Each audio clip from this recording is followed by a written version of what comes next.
আলহামদুলিল্লাহি রাব্বিল আলামিন ওয়াসসালাতু ওয়াসসালামু আলা সাইয়্যিদিল মুরসালিন আম্মা বা'দ ফাআউযু বিল্লাহি মিনাশ শাইতানির রাজিম বিসমিল্লাহির রহমানির রহিম আসসালাতু ওয়াসসালামু আলাইকা ইয়া রাসূলুল্লাহ ওয়া আলা আলিকা ওয়া আসহাবিকা ইয়া হাবিবাল্লাহ আসসালাতু ওয়াসসালামু আলাইকা ইয়া নবিয়াল্লাহ ওয়া আলা আলিকা ওয়া আসহাবিকা ইয়া নূরাল্লাহ। প্রিয় স্নেহ ভাইরা, মাদানী চ্যানেলের দর্শক শ্রোতা, আপনাদেরকে আরও একবার স্বাগত জানাচ্ছি মাদানী চ্যানেলের ধারাবাহিক অনুষ্ঠান তাওবার ঘটনা ও বর্ণনা অনুষ্ঠানে। আল্লাহ পাক আপনাদের সবাইকে ভালো করুক, ভালো রাখুক এবং আমাদের সবাইকে তওবাতুন নসুহা নসিব করুক। আল্লাহ তাআলার প্রিয় নবী রাসূল পাক আলাইহিস সালাতু ওয়াস সালামের উপর দুরূদ শরীফ পাঠ করা ফজিলত শুনবো। শুরুতেই শুনি আজকে আমরা কি জানবো ইনশাআল্লাহ তাআলা।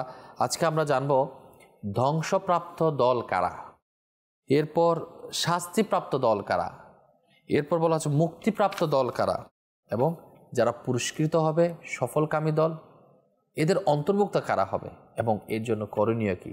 ইনশাআল্লাহ তাআলা আল্লাহ যদি চায় আমরা এই অনুষ্ঠানের মাধ্যমে জানবো এবং জানার পরে নিজেকে তওবা এবং ইস্তিগফারের মধ্যে নিজেকে অভ্যস্ত করার চেষ্টা করব। সাথে সাথে যে সমস্ত কাজ করলে ধ্বংসপ্রাপ্ত কিংবা শাস্তিপ্রাপ্ত হতে হবে সেই সমস্ত কাজ আমরা পরিহার করার জন্য নিয়ত করব। আল্লাহ পাক আমাদের সবাইকে আমল করার সে তৌফিক দান করুন।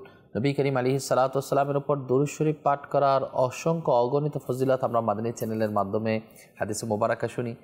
তো নবী করিম আলাইহিস সালাতু ওয়াস সালাম ইরশাদ ফরমান, তোমরা তোমাদের মজলিস সমূহকে আমার উপর দুরূদ শরীফ পাঠ করার মাধ্যমে সজ্জিত করো। আবার অনেক জায়গায় বলেছে নবী করিম সাল্লাল্লাহু আলাইহি ওয়াসাল্লাম যে তোমরা অধিক হারে দুরূদ শরীফ পাঠ করো, সেটা তোমাদের জন্য পবিত্রতা। যে জিনিসটা আমাদের জন্য পবিত্রতা, যে জিনিসটা দিয়ে আমাদের মজলিসকে সজ্জিত করার জন্য হুজুর করিম সাল্লাল্লাহু আলাইহি ওয়াসাল্লাম ইরশাদে মুবারাকা করেছেন, তো কেন আমরা আমাদের মজলিস সমূহকে, আমাদের বৈঠককে, আমাদের ঘরকে পবিত্র করব না। নবী করিম আলাইহিস সালাতু ওয়াস সালামের উপর আসুন মুহাব্বত নিয়ে দুরূদ শরীফ পাঠ করি। সাল্লু আলাল হাবিব সাল্লাল্লাহু তাআলা আলা মুহাম্মদ সাল্লাল্লাহু তাআলা আলাইহি ওয়াসাল্লাম।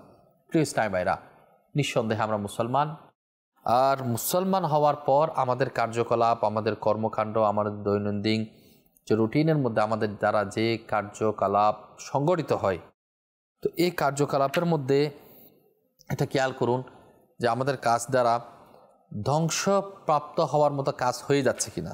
আমাদের এই কার্যকলাপকে এত সুন্দর যে আমি মুক্তিপ্রাপ্ত দলের মধ্যে অন্তর্ভুক্ত হতে পারছি কিনা, কিংবা আল্লাহ তাআলা যাদেরকে পুরস্কৃত করবে, যাদেরকে নিয়ামত দান করবেন, যাদেরকে সফলকামী বলে ঘোষণা দিয়েছেন, ওই সমস্ত দলের অন্তর্ভুক্ত আমরা হতে পারছি কি না। যদি পারি তো ভালো, আর যদি আমরা সে দলের মধ্যে অন্তর্ভুক্ত হতে না পারি, ভালো মুক্তিপ্রাপ্তদের মধ্যে, তাহলে কি আমরা ধ্বংসের মধ্যে পতিত হচ্ছি না? তো এই জন্য আমাদের উচিত আমাদেরকে অনুধাবন করা, আমি যে কাজ করি, আমি যে আমল করি, সেটা আল্লাহ তাআলার দরবারে কতটুকু গ্রহণযোগ্য। তো আর দেরি না করে আসুন আমরা আজকে ধ্বংসপ্রাপ্ত দল যারা রয়েছে তাদের সম্পর্কে জানবো। ওই ধ্বংসপ্রাপ্ত লোকদের মধ্যে যে আমল থাকবে, ওই আমলগুলো আমরা পরিহার করে আল্লাহ দরবারে তওবা করি, যাতে আমরা আল্লাহ তাআলার দরবারে সম্মানিত হতে পারি। আল্লাহ তাআলা আমাদেরকে দয়া করেন, আমিন। বলা হচ্ছে যাদেরকে ধ্বংসশীল দল হিসেবে চিহ্নিত করা যায় তারা হলো এরাই যারা আল্লাহর রহমত হতে নিরাশ হয়ে পড়েছে। অনেকে দেখবেন আল্লাহর উপর ভরসা হারিয়ে ফেলে। আল্লাহ তাআলা হচ্ছে সর্বশক্তিমান, আমার পৃথিবীতে আপন কেউ নাই থাকতে পারে, আমাকে সবাই পর করে দিতে পারে, আমি সব কিছু, মানুষের সব কিছু শেষ হয়ে নিঃশেষ হয়ে যেতে পারে। আল্লাহ সবাইকে হেফাজত করুক, আল্লাহ সবাইকে, আমাকে, আপনাকে সবাইকে হেফাজত করুক। জানি না কার মুকাদ্দারে, তার তাকদীরের মধ্যে কী রয়েছে, সব কিছু ফিনিশ হয়ে যেতে পারে, কিন্তু ভরসা তো আল্লাহ তাআলার প্রতি।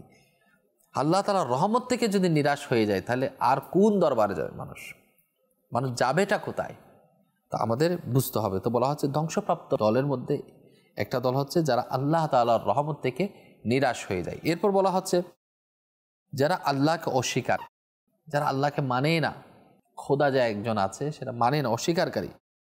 এরপরেও আসছে এরা যারা আল্লাহ পাকের শত্রু, যারা স্বয়ং আল্লাহর সাথে শত্রু থাকবে করে, এবং যারা সংসারের প্রতি আসক্ত ও সংসার ধর্মে মত্ত, শুধু সংসার নিয়ে ব্যতিব্যস্ত, আল্লাহ তাআলার হুকুম মাহকাম এগুলো কোনো তোয়াক্কাই করে না। যারা আল্লাহ রসুলের গ্রন্থসমূহ, কিতাবসমূহ, ঐশী গ্রন্থসমূহ, আসমানি কিতাবসমূহ, এগুলো মিথ্যা জ্ঞান করে, এগুলো খারাপ ব্যাখ্যা করে, এগুলোকে পরিবর্তন করে দেয়, তারাও কিন্তু ধ্বংসপ্রাপ্ত।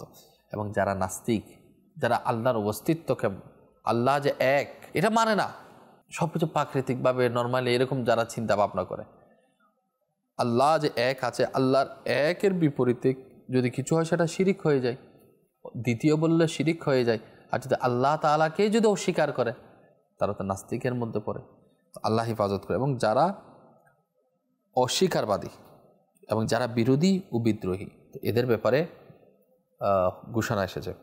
এ পৃথিবীর যদি আমরা নিয়মটা যদি আমরা একটু খেয়াল করি, সব ব্যথা এক ধরনের নয়, সব যন্ত্রণা এক ধরনের নয়। যেমন আঙ্গিক ব্যথা, শরীরের ব্যথা হৃদয়ের ব্যথার তুলনায় খুবই ক্ষুদ্র। শরীরের ব্যথা সেটা একসময় ঠিক হয়ে যায়, কিন্তু অন্তরে যদি আঘাত লাগে, অন্তর যদি আঘাতে ক্ষত বিক্ষত হয়ে যায়, সেক্ষেত্রে অন্তরের তুলনায় শারীরিক ব্যথাটা কিন্তু খুবই ক্ষুদ্র এবং নিম্নমানের।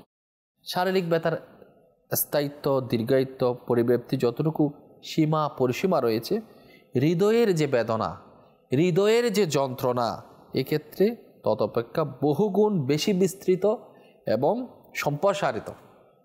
হৃদয়ের ব্যথাটা বেশি। মানুষ মনে আঘাত লাগলে, যদি বলে না কেউ কাউকে মারছে, মারার আঘাতের চাইতে কাউকে কষ্ট দেওয়া, সেই কষ্ট যে লেগে যায়, এটার কিন্তু পরিধিটা কিন্তু অনেক বেশি হয়ে যায়।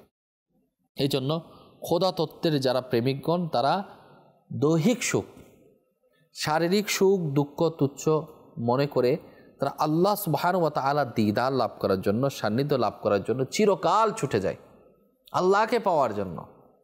তারা দুনিয়ার আরামায় শারীরিক সুখ বিলাসের মধ্যে তারা সীমাবদ্ধ থাকে না। তাদের চলার মধ্যে কোনো বিরাম নেই, বিশ্রাম নেই, ক্লান্তি নেই। তাদের মনের প্রেমের আগুন দুজকের আগুন থেকে কোটি কোটি গুণ বেশি তীক্ষ্ণ ও কড়া। এত বেশি কড়া রয়েছে, এত বেশি তীক্ষ্ণ রয়েছে, এত বেশি আল্লাহ তাআলার প্রেমের বিবরে যে আগুন ধাও ধাও করে জ্বলছে মহাব্বতের, এটার তুলনায় জাহান্নামের আগুন কিছুই না। তাদের কামনা বাসনা এটাই যে বেহেশতের শান্তি নয়, দুজকের শাস্তি নয়, তারা কোনো কিছু প্রত্যাশী নয়। তাদের সকল ব্যথা বেদনা পাহাড় ডিঙিয়ে আল্লাহ সুবহানাহু ওয়া তাআলার দিদার লাভের জন্য প্রতিনিয়ত উদ্গ্রীব থাকে, আকাঙ্ক্ষা থাকে যে আমি আল্লাহর দিদার করব।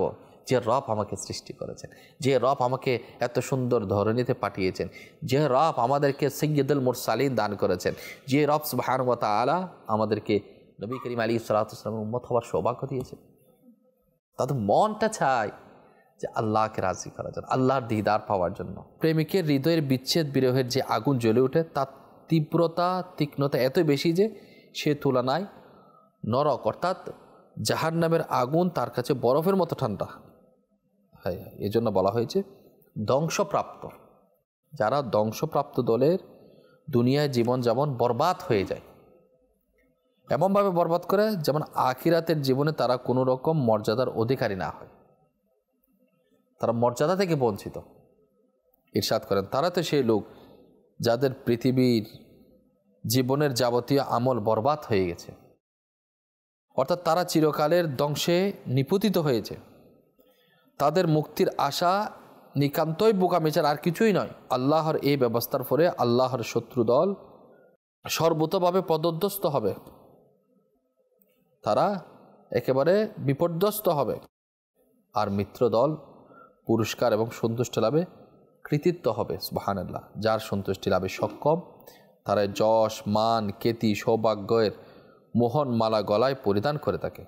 আল্লাহ পাক আমাদেরকে দয়া করুক, আমরা যাতে করে ধ্বংসপ্রাপ্ত লোক, যারা আল্লাহ তাআলার শত্রু, যারা আল্লাহ তাআলার রহমত থেকে নিরাশ হয়ে যায়, যারা আল্লাহকে অস্বীকার করে, যারা সংসার ধর্মে এত মগ্ন আল্লাহকে ভুলে যায়, যারা নাস্তিক রয়েছে, যারা অস্বীকারবাদী, যারা বিরোধী বিদ্রোহী রয়েছে, আল্লাহ তাদের থেকে তুমি আমাদেরকে হেফাজত করো, আমাদের অলাদ প্রজন্মকে হেফাজত করো। আল্লাহ তুমি আমাদেরকে তোমার পথে মতে থাকার, তোমার হাবিব আলাইহিস সালাতু ওয়াস সালামের দেখানো পথে থাকার আল্লাহ তুমি আমাদের সে তৌফিক আল্লাহ তুমি আমাদের দান করো। এরপর আসুন আমরা শুনি শাস্তিপ্রাপ্ত দল কারা। যা একটা হচ্ছে ধ্বংস, তারা তো ধ্বংসই ধ্বংস, আর আরেকটা হচ্ছে শাস্তিপ্রাপ্ত দল। যদিও বাল অবস্থায় থাকবে কিন্তু তার শাস্তি পাবে। ওই শাস্তিপ্রাপ্ত দল কারা? এই দলের লোকগুলোর মূল ঈমান পাওয়া যায় বটে, ঈমানদার ঠিক আছে, কিন্তু তারা সে অনুযায়ী আমল করে না। ঈমান আনার দরকার, ঈমান নিয়ে আসছে কিন্তু আমল করে না। সে প্রবৃত্তির অনুসারী হয়ে থাকে, নফসের অনুসারী হয়ে থাকে। নিজের রসনার দ্বারা আল্লাহর তৌহিদে বিশ্বাসী হওয়া সত্ত্বেও সে অনেক প্রকারের ভুল ভ্রান্তি সে করে বসে। কারণ ঈমানের শক্তি ও প্রাধান্য প্রবৃত্তির অনুসারী নয়, বরং প্রবৃত্তিকে দাসত্বের শৃঙ্খলা আবদ্ধকারী। প্রবৃত্তি যেটা রয়েছে, নফস রয়েছে, সেটাকে শৃঙ্খলার মধ্যে কি করতে হবে? আবদ্ধ করতে হবে। সেটা ঝুঁকিয়ে দিতে হবে আল্লাহ পাকের ইবাদতের ক্ষেত্রে, সেটা আল্লাহ পাকের হুকুমের মধ্যে দিয়ে দিতে হবে। যদিও ইমানদার, যদিও মুসলমান, কিন্তু নফসের কাছে যদি হেরে যায়, নফস যেটা চায়, নফস খারাপ চাচ্ছে, সেই খারাপের মধ্যে যদি সে নিজেকে বিলীন করে দেয়, তখন তার জন্য তো নির্ধারিত শাস্তি রয়েছে। ইমানের দুর্বলতার সুযোগ প্রবৃত্তির প্রাধান্য লাভ করতে সক্ষম হয় এবং শাস্তি ভোগ করার জন্য উপযোগ্য হয়ে পড়ে। আল্লাহ পাক কুরআনুল কারীমের সূরা নজমের ৩৯ নং আয়াত আল্লাহ তাআলা ইরশাদ ফরমান, মানুষ যা চেষ্টা করে তা ছাড়া অন্য কিছুই তার জন্য নাই। এই জন্য সুতরাং বলা হয়ে যায়, পাপ যত বেশি হবে শাস্তি তত বেশি হবে। বিভিন্ন প্রকারের পাপের জন্য বিভিন্ন ধরনের শাস্তি ভোগ করতে হবে। তাহলে একটা হচ্ছে ধ্বংসপ্রাপ্ত লোক, যারা একেবারেই ধ্বংস, আল্লাহ তাআলার পক্ষ থেকে তাদের জন্য কোনো কিছু আর থাকবে না, তারা ধ্বংসের মধ্যে পতিত হবে। আরেক প্রকারের লোক যারা ধ্বংসপ্রাপ্ত। তাহলে আমরা ঈমানদার রয়েছি, ঈমান আনার পর আমাদের দ্বারা এমন যাতে কোনো কাজ সংগঠিত না হয় যেটার কারণে আল্লাহ তাআলার দরবারে বিচারের কাঠগড়ায় আমাদেরকে এমনভাবে দাঁড়াতে হয়, শাস্তির সম্মুখীন হতে হয়। আল্লাহ এই ধরনের থেকে আমাদের হেফাজত, আল্লাহ তুমি আমাদেরকে বিনা হিসেবে মাগফিরাত দান করো।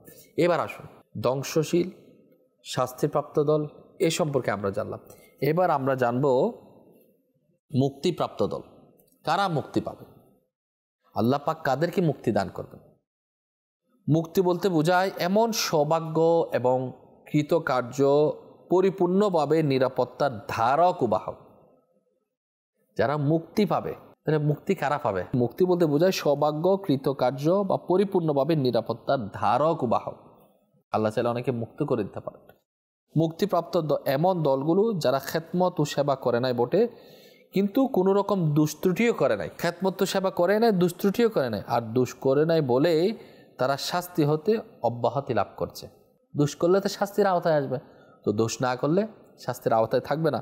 মূলত তারা ছিল বেকারগ্রস্ত, তত্ত্ব জ্ঞানহীন, পূর্ণ ধর্মকর্মে অনুত্তীর্ণ এবং নৈকট্য লাভের অবলম্বন হতে দূরবর্তী, অনেক দূর। নৈকট্যের জন্য যে জিনিসগুলো করা দরকার সেখান থেকে তারা পায় নাই, সেটা অনেক দূরে চলে গিয়েছে। যারা ছিল বেহেশতি দুজকের মধ্যস্তরে অবস্থিত ছিল বলে আল্লাহ পাক তাদেরকে মুক্তি প্রদান করে থাকেন। আল্লাহ পাক ইরশাদ ফরমান সূরা ইউনূসের ৪৪ নং আয়াত, আল্লাহ পাক কোনো বান্দার উপর অত্যাচার করেন না। এর দ্বারা উদ্দেশ্য কি? এর প্রকৃত তাৎপর্য হচ্ছে এটাই, মূলত দুজকি সিদ্ধান্ত না হওয়া পর্যন্ত, জাহান্নামী সাব্যস্ত না হওয়া পর্যন্ত কাউকে দুজকে নিক্ষেপ করা অত্যাচারের শামিল। আল্লাহ পাক এই ধরনের অত্যাচার হতে মুক্ত ও পবিত্র, কারণ আল্লাহ তাআলা অত্যাচারী নয়, আল্লাহ পাক জালিম নয়। তাহলে অন্যায়ভাবে কাউকে অন্যায় করলে, দুষ্ত্রুটি করলে সে শাস্তি পাবে, কিন্তু অত্যাচার না করলে, দুষ্ত্রুটি না করলে, মানে এমন একটা অবস্থা সে দুজকি সাব্যস্ত হওয়ার যে ক্যাটাগরি সেটার মধ্যে না থাকে, তাহলে আল্লাহ তাকে কেন দুজকে দিবে? আল্লাহ অত্যাচারী নয়। আমাকে সবচেয়ে বেশি ভালো কে বাসে? আল্লাহর বান্দাকে তো আল্লাহ তো বেশি ভালোবাসে। আমাকে খাবার দিচ্ছেন, রিজিক দান করছেন, সব কিছু দিচ্ছেন। আমরা নাফরমানি করার পরেও আল্লাহ দেখেন আমাদেরকে কত কিছু দিয়ে যাচ্ছেন। তো যতক্ষণ দুজকি সাব্যস্ত হবে না ততক্ষণ পর্যন্ত কাউকে দুজকের মধ্যে নিক্ষেপ করাটা অত্যাচারের শামিল। আল্লাহ পাক অত্যাচার থেকে পবিত্র। আখিরাতের মুক্তি ও নিরাপত্তা এবং কার্যকরিতা আল্লাহর রহমতের শুভ প্রতিশ্রুতি মাত্র। সুবহানাল্লাহ। আল্লাহ পাকের রহমত এবং করুণা আল্লাহ পাকের ক্রোধ এবং গজব থেকে অনেক বেশি অগ্রগামী। আল্লাহ পাকের করুণা, আল্লাহ পাকের দয়া, আল্লাহ পাক আমাদেরকে নসিব করুন। আল্লাহ পাক আমাদেরকে এমন দয়া করুক যাতে আমরা, আল্লাহ পাক আমাদেরকে বিনা হিসেবে মুক্তি দিয়ে দেন। এবার আসুন প্লিজ নাই ভাইরা, ধ্বংসপ্রাপ্ত, এরপর শাস্তিপ্রাপ্ত, এরপর আমরা শুনলাম মুক্তিপ্রাপ্ত দলের মধ্যে যারা অন্তর্ভুক্ত হচ্ছে। এবার আসুন ওই সমস্ত লোক, ওই সমস্ত ব্যক্তিবর্গ কারা, যারা পুরস্কার এবং সফলকামী দলের মধ্যে সিলেক্টেড হবে, অন্তর্ভুক্ত হবে। আসুন আমরা জানার চেষ্টা করি। আল্লাহ পাক দয়াবান, আল্লাহ পাক মেহেরবান, আমাদেরকে মুসলমান বানিয়েছেন, নবী করিম আলাইহিস সালাতু ওয়াস সালামের উম্মত বানিয়েছেন। ইচ্ছে তো বড় দয়া আল্লাহ পাকের আর কি হতে পারে? আল্লাহ পাক আমাদেরকে লাইলাতুল মিরাজ দান করেছেন। আল্লাহ সুবহানাহু ওয়া তাআলা আমাদেরকে লাইলাতুল বারাত, শাবানের 15তম 14 তারিখ দিবাগত রাত 15 শাবান আমাদেরকে দান করেছেন। আল্লাহ সুবহানাহু ওয়া তাআলা মাহে রমজানুল মুবারক আমাদেরকে দান করেছেন, রোজা দিয়েছেন। আল্লাহ পাক রব্বুল আলামিন ঈদ উল ফিতর দিয়েছেন, ঈদ উল আজহা দিয়েছেন। আল্লাহ সুবহানাহু ওয়া তাআলা কত দয়াবান। পিয়ারা আকা আলাইহিস সালাতু ওয়াস সালামের জশ্নে মিলাদুন নবী আমাদেরকে দিয়েছেন। এত কিছু পাওয়ার পর, এত কিছু আমরা আল্লাহ পাকের পক্ষ থেকে বড় নিয়ামত, যেগুলোর প্রত্যাশী অন্যান্য আম্বিয়া কেরাম করেছেন, অন্যান্য বুজুর্গানে দিন করেছেন, আমরা না চাইতে পেয়েছি। এত কিছু পাওয়ার পর আমরা যদি পুরস্কার প্রাপ্ত সফল কাম হতে না পারি, এর চেয়ে ব্যর্থতা কী হতে পারে? কিন্তু হ্যাঁ, সফল কাম হওয়ার জন্য আল্লাহ রসুলের দিক নির্দেশনা যেটা দিয়েছেন সেই মোতাবেক আমাদেরকে আমল করতে হবে, তওবা এবং ইস্তিগফার করতে হবে। ভুল হয়ে গেলে আবার আল্লাহ তাআলার দরবারে তওবা করতে হবে। এবং কৃষ্ণ ভাইরা মাদানী চ্যানেলের দর্শক শ্রোতা খেয়াল করতে হবে, এই জিনিসটা মাথার মধ্যে আনতে হবে যে আমরা সৈয়দুল মুরসালিন উম্মত, যেভাবে হোক আমরা যাতে পুরস্কার প্রাপ্ত সফল কাম হতে পারি। আচ্ছা, আমলের মাধ্যমে সফল কাম নয়, সফল কাম হওয়ার জন্য গুনাহ থেকে বাঁচতে হবে, আমল তো করতে হবে, কিন্তু আমলের উপর ভরসা নয়, আল্লাহ পাকের দয়ার উপর ভরসা করতে হবে এবং আল্লাহ তাআলার দরবারে দোয়া করতে হবে, আল্লাহ তুমি আমাদেরকে সফল কাম, মুক্তিপ্রাপ্ত, নাজাত প্রাপ্ত, পুরস্কৃত বান্দাদের মধ্যে আল্লাহ তুমি আমাদেরকে অন্তর্ভুক্ত করে নাও। দোয়া করতে হবে, দোয়া মানুষের তকদিরকে পরিবর্তন করে। আমরা চাইলে দোয়া করতে পারি, আমরা আল্লাহর দরবারে ফরিয়াদ করতে পারি, আল্লাহ পাকে দয়ার মাধ্যমে হয়। নাহলে আমল যদি আল্লাহ ছুটে মেরে দেয়, তো তোমার আমি প্রত্যাখ্যান করলাম, তাহলে আমরা কই যাব? আমাদের যাওয়ার জায়গাটা কোথায়? তো প্রিয় সাহেবেরা, যারা সফলকামী তারা খোদা তত্ত্ব জ্ঞানী এবং আরেফু অন্ধবিশ্বাসের স্পর্শ হতে পবিত্র ও উন্মুক্ত, তারাই সান্নিধ্যপ্রাপ্ত। আল্লাহু আকবার। তারা যে পুরস্কার ও তোফা, যে গিফট লাভ করবে তা বর্ণনা করে শেষ করা যায় না। যদি তারা বেহেশতে যাওয়ার কৃতকার্যতা লাভে সক্ষম হয়, তবে প্রকৃতিতে তারা সৌভাগ্যশালী এবং আল্লাহ পাকের নৈকট্যবর্তী। তাদের শুভ পরিণাম সম্পর্কে আল্লাহ সুবহানাহু ওয়া তাআলা সূরা সিজদার 17 নং আয়াত আল্লাহ তাআলা ইরশাদ ফরমান, কেউ জানে না তার কৃতকর্মের কি কি নিয়ম প্রীতিকর প্রতিদান লুকায়িত আছে। সুবহানাল্লাহ। অর্থাৎ আমার নেক বান্দাদের জন্য এমন অমূল্য নিয়ামত আমি প্রস্তুত করে রেখেছি, আল্লাহ বলেন সুবহানাল্লাহ, যা তাদের নয়ন তৃপ্তিকর হবে, আমাদের চক্ষু শীতল হয়ে যাবে। সুবহানাল্লাহ। এমন নিয়ামত আল্লাহ সুবহানাহু ওয়া তাআলা আল্লাহর বান্দাদের জন্য রেখেছেন। কারা? যারা পুরস্কৃত হবে, যারা সফল কাম হবে, যারা জান্নাতবাসী হবে। তো এদের জান্নাতে যাওয়ার জন্য জান্নাতে যাওয়ার আমল তো করতে হবে। হাদিসে কুরসিতে আল্লাহ পাক বলেছেন, আমি নেককার বান্দাদের জন্য এমন সব নিয়ামত প্রস্তুত করে রেখেছি যা কোনো চক্ষু দর্শন করে নাই, আল্লাহু আকবার, কোনো কর্ণ শ্রবণ করে নাই এবং কোনো মানুষের হৃদয় তা হৃদয়গম করতে সক্ষম হয় নাই। এত বড় নিয়ামত, এত বড় ফজিলত, এত বেশি আল্লাহ সুবহানাহু ওয়া তাআলা আমাদের জন্য রেখেছেন। সুবহানাল্লাহ। যেমন হুর, গেলমান, অলংকার, ফল, দুধ, মধু, শরাব তারা কামনা করে না। যদিও তাদেরকে দেওয়া হয় জান্নাতের মধ্যে, তবু তারা এটাতে পরিতৃপ্তি লাভ করে না। কারণ মহামহিম আল্লাহ সুবহানাহু ওয়া তাআলা দিদার ছাড়া তাদের দৃষ্টিতে সন্তুষ্ট লাভ আর কিছুই করতে পারে না। তারা হুর, গিলমান, শরাব, দুধ, মধু, ফল সবচাইতে এত কিছু তাকে পরিতৃপ্ত করতে পারছে না। তাদের পরিতৃপ্ত করবে কি? আল্লাহ সুবহানাহু ওয়া তাআলার দিদার। এটার জন্য তারা অপেক্ষমান থাকবে। এই প্রকৃত আচ্ছাদের শেষ প্রান্তীয় পরম সৌভাগ্যের চরম মুহূর্ত। সুবহানাল্লাহ। প্রকৃত প্রেমিক স্বীয় প্রেমিকের প্রেমে যে রূপ নিমজ্জিত থাকে, তারও তেমন আল্লাহ পাকের প্রেমের মদিরা পানে বিভোর থাকে। সুবহানাল্লাহ। প্রেমিকের একমাত্র লক্ষ্য হচ্ছে প্রিয়তমের মাশুকের সুন্দর মুখমণ্ডলের দিকে চেয়ে থাকা, সে সম্পর্কে চিন্তা ভাবনা করা, নিজের অস্তিত্ব বিস্মিত হওয়া। আর এই অবস্থাকে ফানা ফিল্লাহ রূপে চিহ্নিত করা হয়ে থাকে। একেবারে ফানা হয়ে যাওয়া, সব কিছু বিলীন করে দেওয়া একমাত্র আল্লাহ পাকের দিদার জন্য, আল্লাহকে রাজি করার জন্য। বলে না ফানা ফিল্লাহ, বাকা বিল্লাহ, টাইটেলে তো অনেক কিছু হয়ে যায়, তো টাইটেলের মধ্যে না, যারা সত্যিকারে আল্লাহওয়ালা তারা সবচাইতে বেশি প্রাধান্য দেয় নিজে ফানা ফিল্লাহ হওয়ার জন্য, আল্লাহর জন্য ফানা হওয়া, ফানা ফির রসুল, রসুল পাক আলাইহিস সালাতু ওয়াস সালামের জন্য ফানা হওয়া। এমন অবস্থায় সুবহানাল্লাহ বলা হচ্ছে, এমন যখন আকাঙ্ক্ষা থাকবে, এমন অবস্থায় সফল কামীর চিন্তা ভাবনা, আশা, আকাঙ্ক্ষা, পঞ্চেন্দ্রিয় একই কেন্দ্রবিন্দুর দিকে কেন্দ্রীভূত থাকে। দুনিয়ার যাবতীয় অবিলতা, কুশলতা, সাজসজ্জা কিছুই তাকে মোহবিষ্ট করতে সক্ষম হয় না। সে দুনিয়াতে তো পরোয়া করে না, জান্নাতে যাওয়ার পরেও সে চিন্তা করবে, নিয়ামত দেওয়ার পরেও, যে আমি আল্লাহর দিদার কবে করব। সৌভাগ্যশীল প্রকৃত প্রতিবেশী লাভে ধন্য হয় এবং তার গৃহে প্রবেশের অনুমতি অর্জন করে, যে মহাপাপ পরিত্যাগ করে, সমস্ত ফরজ কার্য আদায় করে এবং খালিসভাবে আল্লাহ তাআলার দরবারে তওবা করে। প্লিজ টাইবারাও মাদিনী চ্যানেলের দর্শক শ্রোতা, আল্লাহ পাক এত বেশি দয়াবান, আল্লাহ পাক এত বেশি মেহেরবান, আল্লাহ পাক ওই রব রয়েছেন, রে রব আমাকে ক্ষমাকারী, যে রব সমগ্র মানব জাতিকে ক্ষমা করতে পারে, যে রব কোন বললে হয়ে যায়। আল্লাহ সুবহানাহু ওয়া তাআলা আল্লাহর হাবিব আলাইহিস সালাতু ওয়াস সালামকে পাঠিয়েছেন দুনিয়াতে আমাদের হিদায়াতের জন্য, আমাদের জন্য রহমত হিসেবে প্রেরণ করেছেন। যে নবী আলাইহিস সালাতু ওয়াস সালাম স্বয়ং তওবা করেছেন। তওবা করা এটা মর্যাদা বৃদ্ধির জন্য। আল্লাহর নবীগণ গুনাহ থেকে পবিত্র, গুনাহ তাদের নেই, তারা মাসুম, তারা পবিত্র, তারা আমাদেরকে শিখিয়ে দিয়েছেন, তারা আমাদেরকে জানিয়ে দিয়েছেন, তারা আমাদেরকে গাইডলাইন দিয়েছেন। আমি আপনি কতটুকু সেটা আমল করতে পারছি, আমি আপনি কতটুকু নিজেকে আল্লাহ সুবহানাহু ওয়া তাআলা দিদার লাভ পাওয়ার জন্য আমরা কতটুকু অগ্রসর হচ্ছি। আল্লাহ না করুক যদি ধ্বংসপ্রাপ্ত লোকদের মধ্যে মানুষ অন্তর্ভুক্ত হয়ে যায়, সব বরবাদ। যদি শাস্তিপ্রাপ্ত লোকের অন্তর্ভুক্ত হয়, তাও তো শাস্তি তো শাস্তিই হয়। জাহান্নামের শাস্তি এটা তো অনেক কঠিন, অনেক ভয়াবহ। দুনিয়ার যদি সামান্য শাস্তির কথা কেউ বলে, জরিমানা যদি দেওয়া হয়, আর্থিকভাবে জরিমানা, এটা কেউ নিতে চায় না।